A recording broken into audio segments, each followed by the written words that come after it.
T-40 mark. That moment basically is what would allow teams to wait for final checkouts or assess prop levels or avionics, vehicle pressurization, the range, the weather. Weather is 95% go, as you can see from these incredible drone views that we have and pad cams. It is a beautiful day. Of course, we have some clouds billowing from the LOX there. Yeah, and again, a reminder that the payload for this mission is data, and our primary goal is to get ship through the extreme heat of reentry today. We're very excited to see that. We did get very close on Flight 3, so I'm excited to see how these iterations that we've made to the vehicle will help improve our chances of success today. Yeah, absolutely. Now, just as a reminder for the booster, now we are not attempting to recover any hardware today, both either on ship or booster. For the booster, we will be attempting to perform a landing burn to have a soft splashdown in the Gulf of Mexico. We made some improvements from our Flight 3 learnings, so hopefully that will work and we'll see a successful soft splashdown. For the ship, we're hoping to demonstrate controlled re-entry, including a flip maneuver and landing burn, and that will be followed by splashdown in the Indian Ocean. That is the same target as we had on Flight 3, so everything should look pretty similar in that regard. And we just heard the call out there that all prop load is closed out, so at this point, there is like 10 million pounds of propellant on board Starship, which is incredible. This is getting very exciting. We are just about 2 minutes away from T0.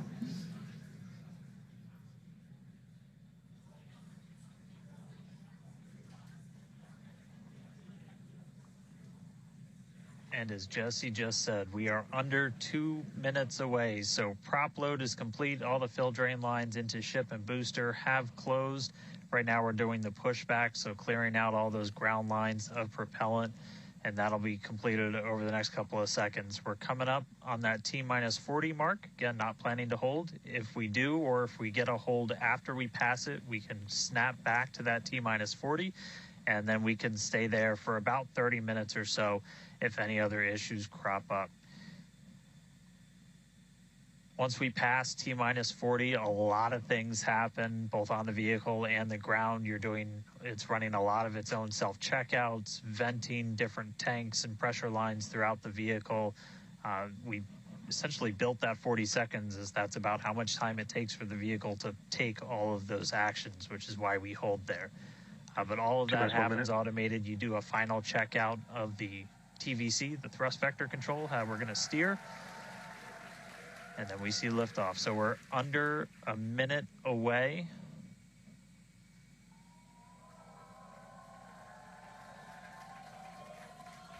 "45 seconds and counting. Good event, game met. All right, now as we close in, we are past the 40-second mark. So let's listen in. Flight Director Ty Huntington's going to take us through one more time for a Starship liftoff.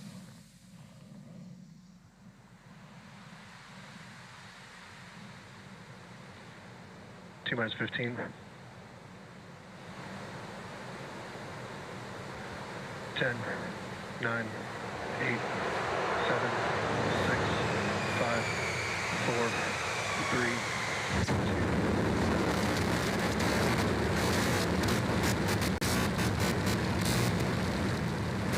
We have liftoff.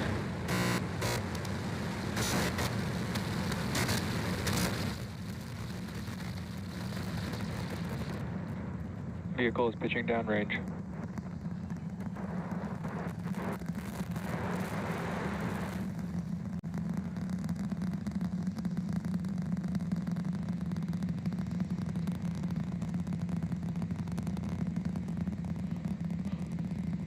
All right, 30 seconds into flight. The rumbles are still building here in the Raptor's nest.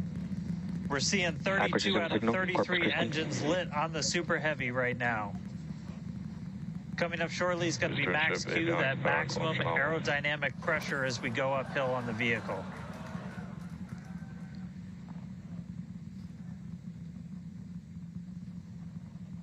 Max Q. All right, we just passed through max Q, so we're going to continue on up. We still have about a minute and 30 seconds until we get to stage separation. Starship now flying faster than the speed of sound.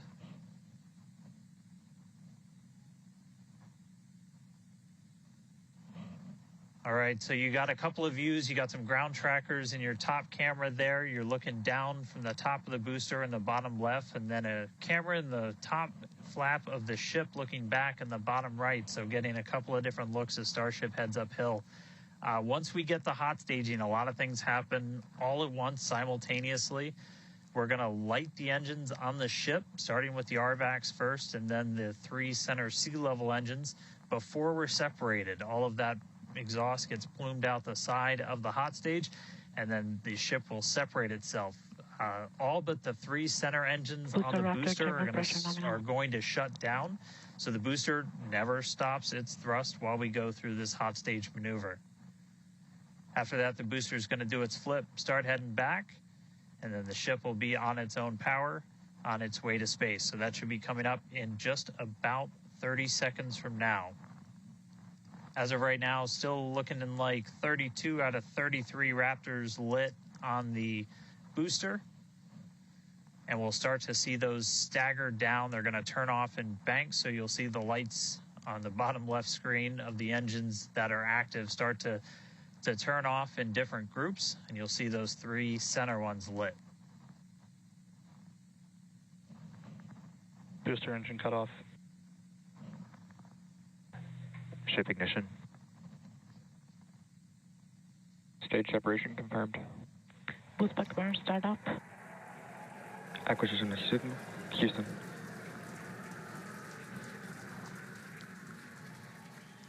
Hot stage confirmed. Ship under its own power. Booster boosting back. Looks like all 13 are lit. Kate, we got a booster on the way back to the Gulf and a ship on the way to space.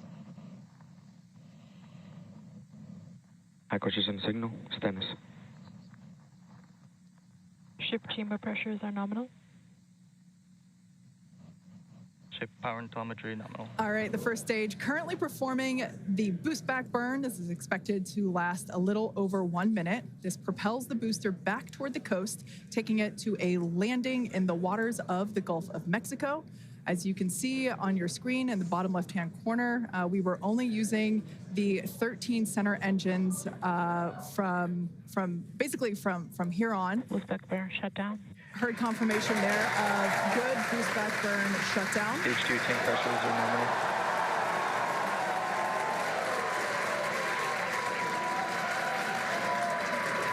Lots of excitement. So right here,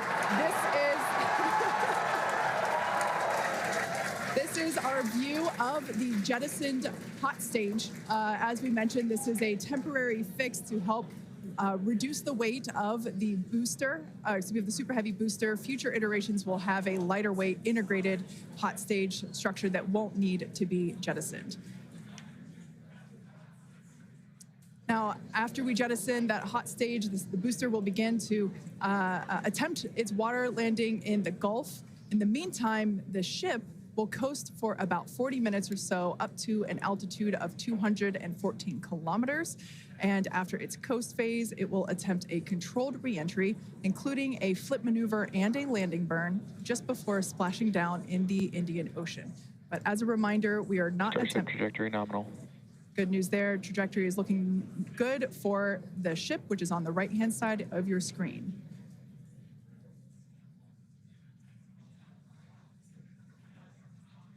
At this point in time, as you can see, we have no engines lit on the booster. It is coasting back toward the Gulf of Mexico for a water landing and ship under power of all 6 Raptor engines. There's 3 sea level and 3 vacuum Raptor engines that are lit, as we can see on your screen.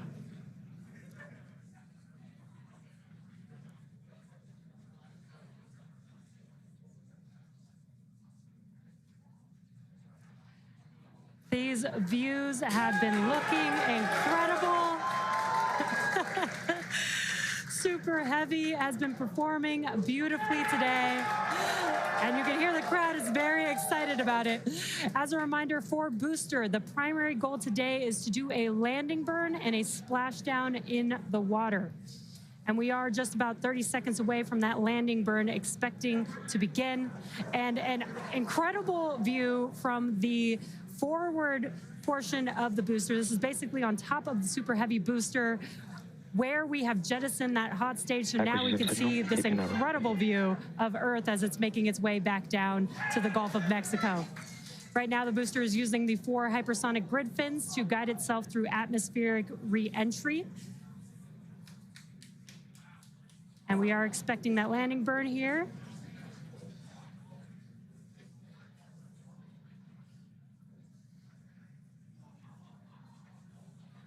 And we will be igniting 13 engines, and this is a great view. On your left-hand side is 3 views from the booster, and your right-hand side a view from the ship.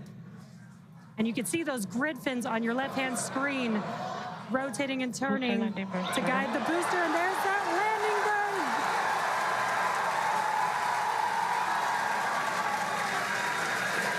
That landing burn just begun, and you can see the water below.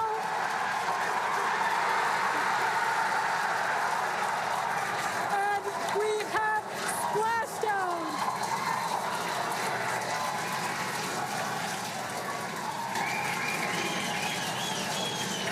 What an incredible sight!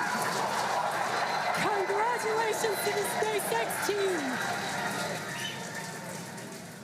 Ship has entered terminal guidance. That was absolutely incredible. The Expected loss first signal, successful splashdown of the Super Heavy booster. Loved seeing it just tip over into the water before losing that footage. Now the next milestone is coming up in about under a minute. Signal, Ship is going to shut off its Raptor engines, Ship engine cut off. which we see right there. As we mentioned before, today's test flight is not an orbital flight, but rather one that demonstrates the Starship's orbital capability.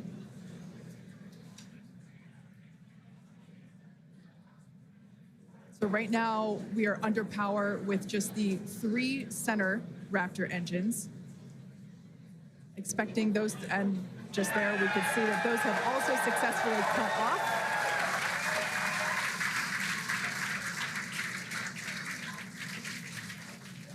Ship FDS is saved. What an incredible Nominal orbit insertion. Oh, there's great news there. The call out we were hoping to hear. Amazing views once again from Starship. We have our second Starship in space. These live views being brought to us by Starlink, which is on board the ship.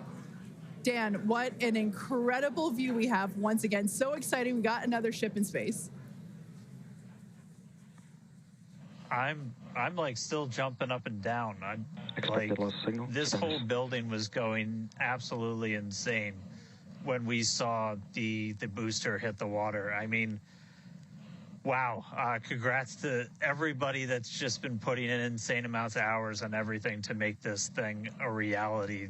And I feel like every single time we do one of these, we're seeing something wildly new. We got to see the hot stage jettison and the booster in the water. But just to recap real quick over everything that's happened. So we lifted off at 7:50 a.m. only 9 minutes ago. How has it only been 9 minutes? 7:50 a.m. Central at 12:50 UTC. We saw 32 of the 33 Raptor engines on Super Heavy make the ascent. We had successful cutoff, successful hot staging. All 6 engines on the ship powered it all the way into a nominal orbital trajectory. And we've already been getting some live views from the ship on board. After that, the booster was able to do its boost back burn. Oh, this looks like we're actually getting some views from the ground still, potentially from Florida, of the ship as it's up there. That's a view from some of our tracking cameras on the ground in Florida.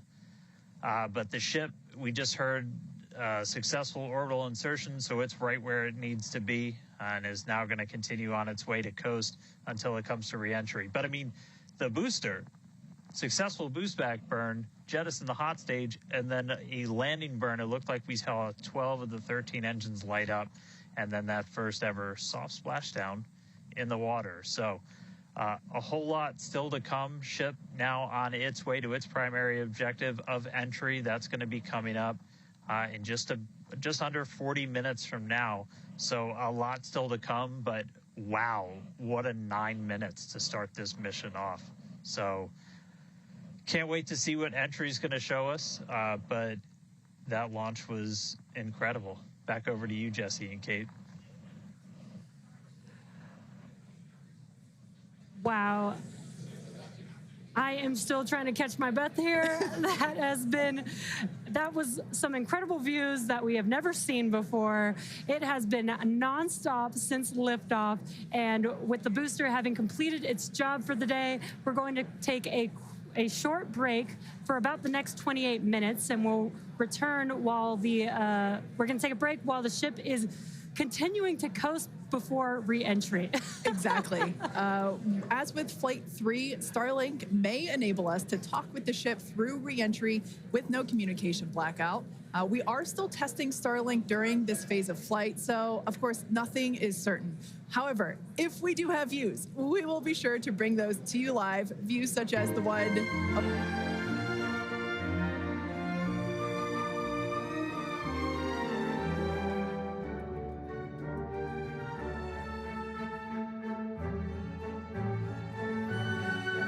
Starship is slowing to entry attitude.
Welcome back to Starship's 4th flight test. It has been an exciting day so far. We had an on-time liftoff of 7:50 a.m. Central Time, followed by successful hot staging, stage separation, jettisoning of the hot stage structure, an epic super heavy booster landing, water landing in the Gulf of Mexico, the first successful return of the super heavy booster. So that was incredible to see. And right now, the ship is in space. As you can see here by this view, we're looking at one of the flaps of Starship, one of 4. You can actually see a close-up side detail of some of those hexagonal heat shield tiles. Now, coming up around T plus 49 minutes, the ship will re-enter the Earth's atmosphere. As a reminder, the primary goal of today's flight test is for a ship to make it through the extreme heat of re-entry. This is typically a portion of flight where we don't have communications with the spacecraft because it's re-entering at or around orbital velocity, which is about 8 kilometers per second or roughly 5 miles per second. At those speeds, the spacecraft moving through the atmosphere results in friction and creates a plasma field around the vehicle. That blanket of plasma distorts, as you can see, that plasma blanket, which you can kind of see here, distorts communication frequencies. So we're left with a brief blackout in communication.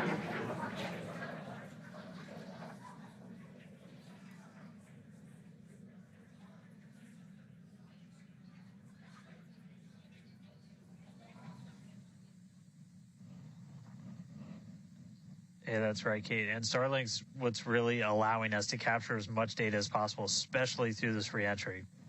Updated animation landing burn. I hope we get to see it for real today.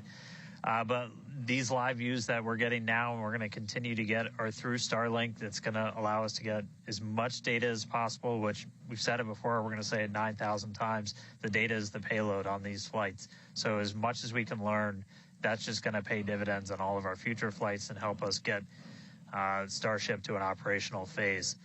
Re-entry, obviously a really critical phase of the flight, and it's the one that we're now most focused on cracking to get us closer to that full reusability. Starlink is going to be able to send us data back all the way through re-entry. We've done some additional testing, and we're expecting to be able to get data from Starlink thanks to its high frequency and kind of the orientation and everything of Starship all the way through re-entry. And then got a new view here. We have 2 external views. We had this one on flight 3. We've got 2 for this one. And we're going to continue adding views as we continue to evolve Starship. Again, this is an experimental vehicle. Believe me, I want as many camera views as you all do. So huge shout out to the AVI and the software teams and everybody that's been working with us. We're getting more cameras on Starship. Not just because it looks cool, but this provides an incredible insight into reentry, which is, historically a really tough window to look through. Approaching entry interface. The physics of reentry are insanely intense. One of my favorite NASA astronauts, Victor Glover, recently described it as with the forces and the flows and the temperatures, it's like pointing at a raging river in one spot and saying, tell me exactly what's happening right there. And that's what a ship is experiencing as it goes through, as it's moving through the atmosphere at, more than 5 miles a second and heating up to thousands of degrees. So just having visual representation, just being able to see what's happening is incredibly valuable. So these views are going to be through Starlink. We've got this one. This is in one of the forward flaps looking back. So if you see it rotating around, that's because, again, it's embedded in one of those forward flaps. So as we get through and we start to build up density in the atmosphere,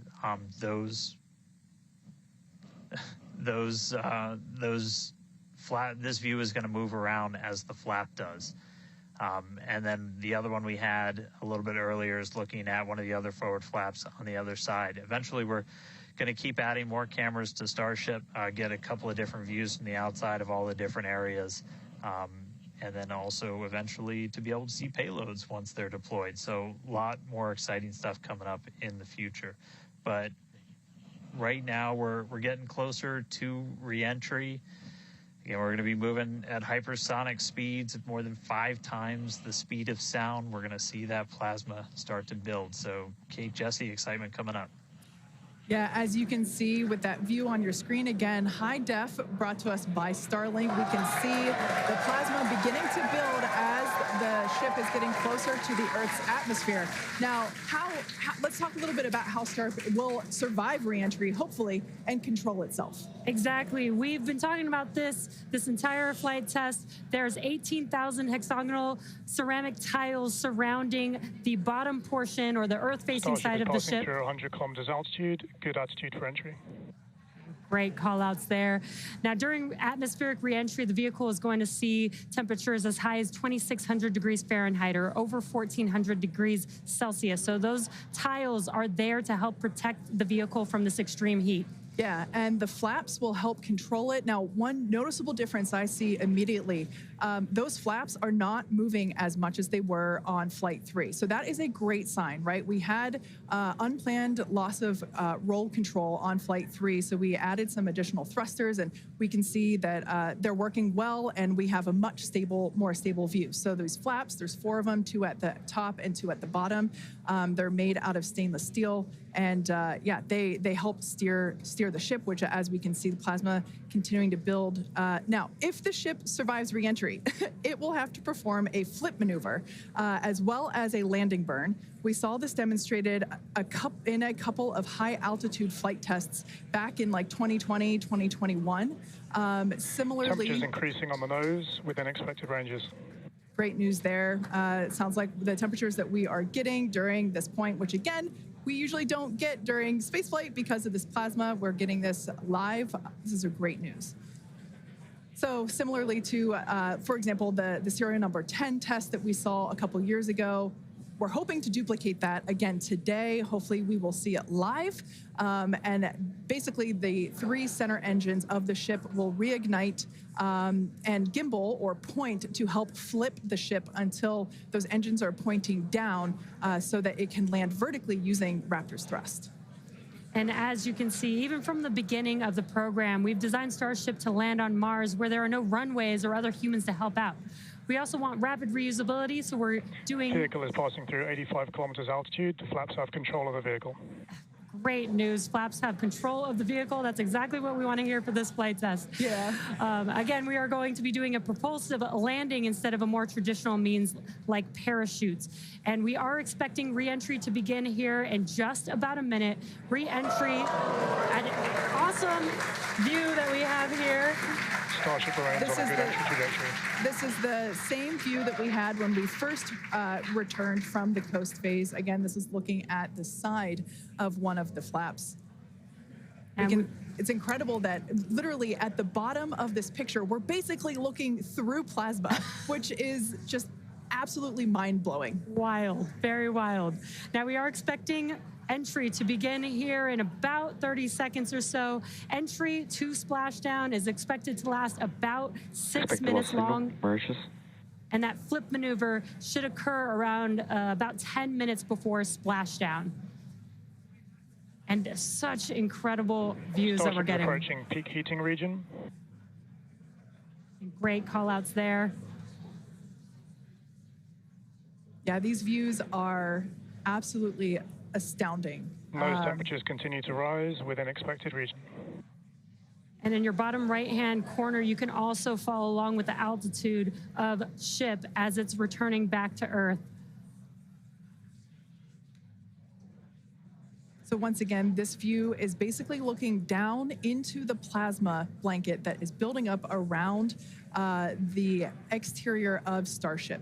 It is traveling, as you can see on your screen. You can look in the bottom right-hand corner and see how fast it's going, how high it is, as well as the general orientation. Again, we're seeing a lot more stability, a lot more control here on this flight, which is great. It shows that the iterations, the learning... Starship is now in expected peak heating region. All right, great news there, telling us that this is basically the hottest point that Starship should get during its re-entry. Now, the heat shield is working with the atmosphere for some like free braking, okay? The atmosphere is helping to slow the Starship down. Yeah, exactly. We're not using any engines or thrust to slow the vehicle down. Exactly what Kate mentioned. We're just using the atmosphere and those heat shield tiles protecting the vehicle as it's coming through that high heat temperature. Yeah. Now, this is another one of those moments that we have been waiting for. Right now, the ship is currently re-entering the Earth's atmosphere, and by all looks and all call-outs that we're hearing on the net, it is doing pretty well. Now, we do not plan to recover the spacecraft today, but rapid and reliable reusability is the ultimate goal.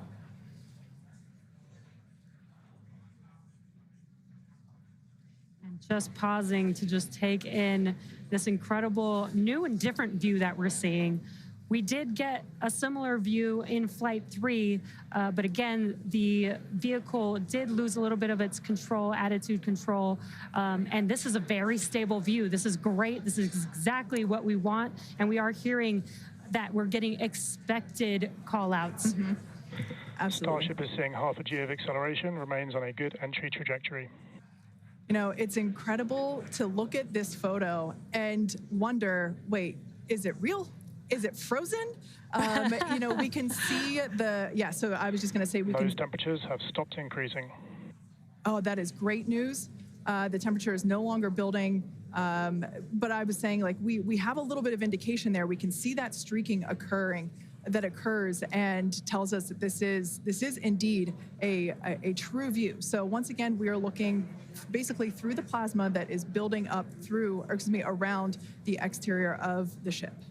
And I still cannot get over that we are getting a live view of re-entry right now, live on your screen. Again, we've said this over and over, but all thanks to Starlink. We are able to use Starlink in space, which we're getting this incredible data.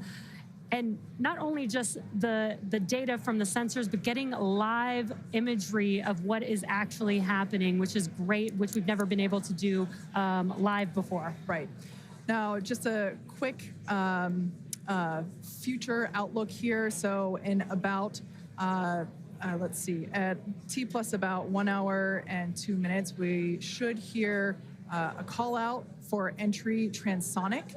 That means that the ship is going near the speed of sound. And then about a minute after that, we'll hear another call out saying entry subsonic, meaning that the ship is going below the speed of sound. So these are all continued indications that the atmosphere, right, as the ship comes back down, it is getting through the more dense part of the atmosphere, and that atmosphere is helping to push against the vehicle, and those heat shields are protecting the vehicle during this high heat period.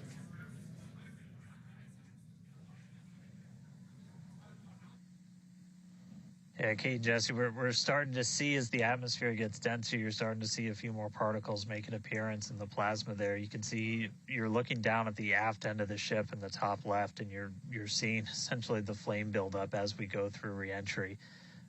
You've been hearing the call-outs. They're tracking things like temperatures in the nose cone, and those were right where we modeled them to be, which is really cool to see and to see in real time. But we're coming up, we're at about 67 kilometers in altitude. Our last signal with the ship on Flight 3 was at 65, so we should be making it past that point shortly. Obviously, as you guys pointed out, we're in a much better control this time as we re-entered in the right attitude, and our flaps have been steering the way so far.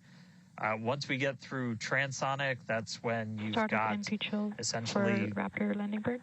Different areas around the vehicle where the air is either moving faster or slower than the speed of sound. We'll eventually get to subsonic, which we have some experience with. We did in our suborbital campaign. Start of Raptor chill. And Starship will eventually get down to its terminal velocity as it's floating down to the water. That's just about 200 miles an hour or so. We are hearing that we're starting to chill some of the engines as we are, if we make it all the way down to the water, still going to attempt a landing burn, but still a ways to go. We're at about 64 kilometers in altitude right now. We made it through what's expected to be the peak heating, but now we're going to start encountering increased pressures as the atmosphere gets thicker and thicker.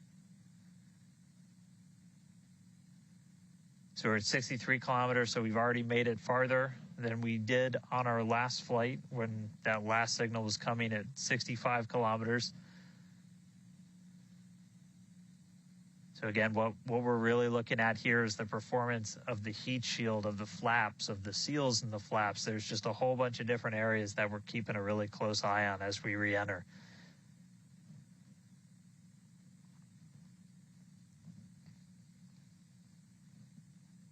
Starship remains on a good entry trajectory. And looking like we're still on a good trajectory. If you're seeing little camera moves, that's the flap moving as it continues to maintain the attitude of the vehicle as it re-enters. And I mean, not just camera views, but we've got sensors inside the ship. We've got those sensors down at the very aft end of the vehicle where we pointed out we had some intentionally missing tiles, where we've got some sensors looking at just how hot it's getting around there. We intentionally put those in essentially the least critical part of the heat shield, where if you had any kind of a breach, it wouldn't be great for reusability, but wouldn't be critical for actual making it through the reentry into the landing.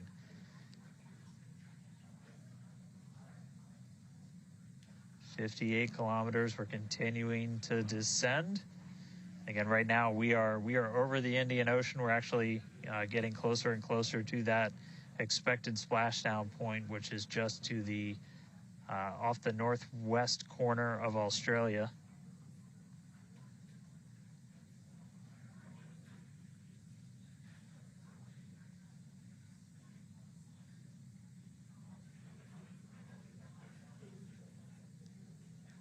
And if you keep an eye on our speed, the speed is dropping. We're hitting the thicker part of the atmosphere now. The speed's going to start dropping precipitously.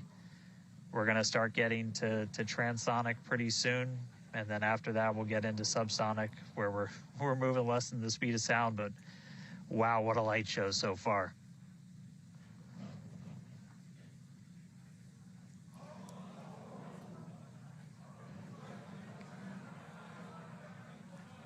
External temperatures are starting to come down. Again, this camera view is looking right at one of the forward flaps. And we're strategically putting some cameras around the vehicle to just look at the different areas that looks like we got the flap starting to come apart a little.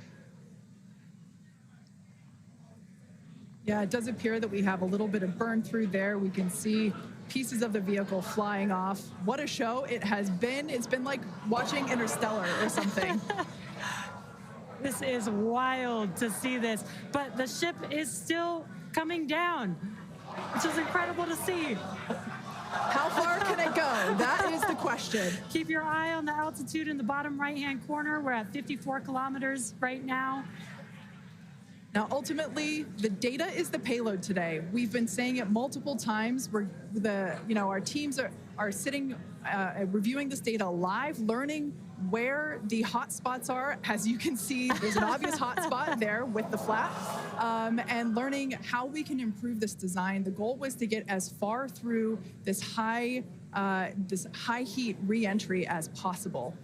Ideally, we'd love to make it all the way down and perform that landing burn and flip maneuver, but we may not get that far today. We will see. Again, this is a test, and we are gathering as much data as possible, visual data as well, which we can see here. We are getting a lot of debris covering the camera on your screen, but we can still see some of those sparks and flames from that high heat as ship is making its way back down to Earth.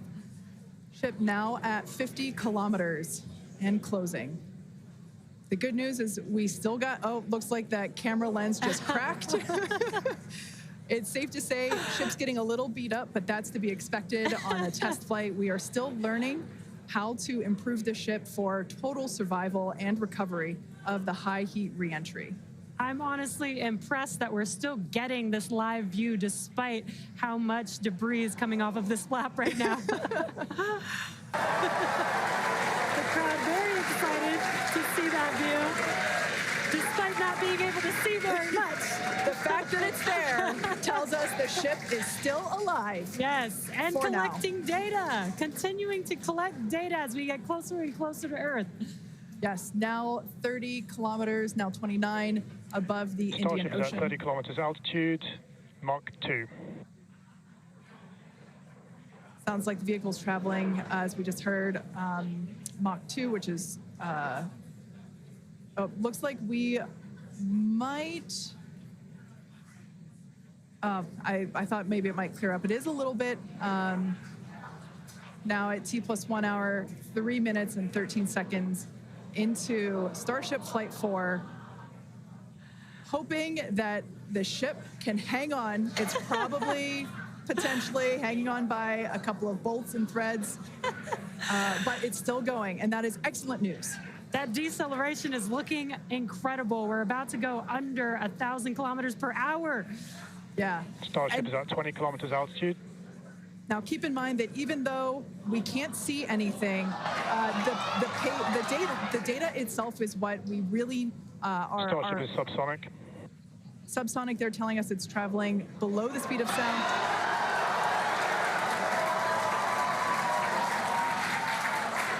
That movement means the flaps are actuating. I think we can see something.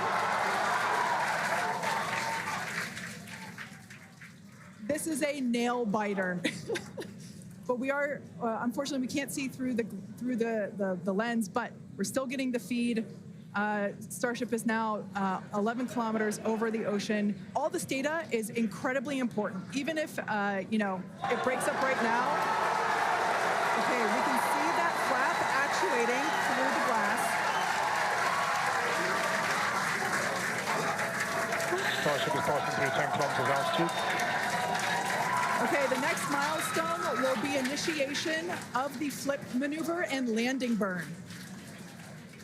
Keep an eye on the bottom right corner of your screen for those 3 center engines to relight. They will gimbal or angle so that the ship flips itself back up vertical and hopefully lands in a vertical position.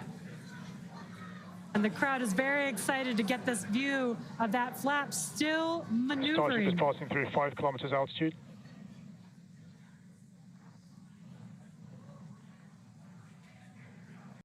This is incredible. We're getting very close to splashdown. These fireflies are such a good sign of life right now. We wish we could see more, but we'll take it. Starship is at 2 kilometers altitude, terminal velocity.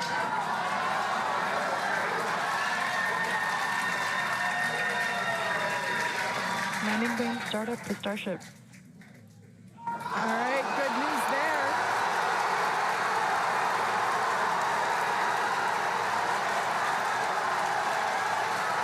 Nominal chamber pressure. Landing bird startup.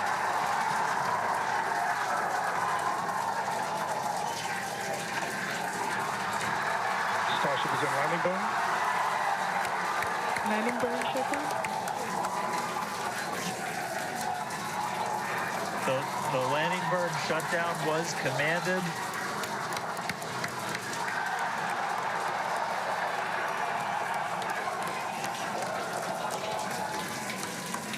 Burn took place. Starship made it through re-entry and did its first ever landing burn.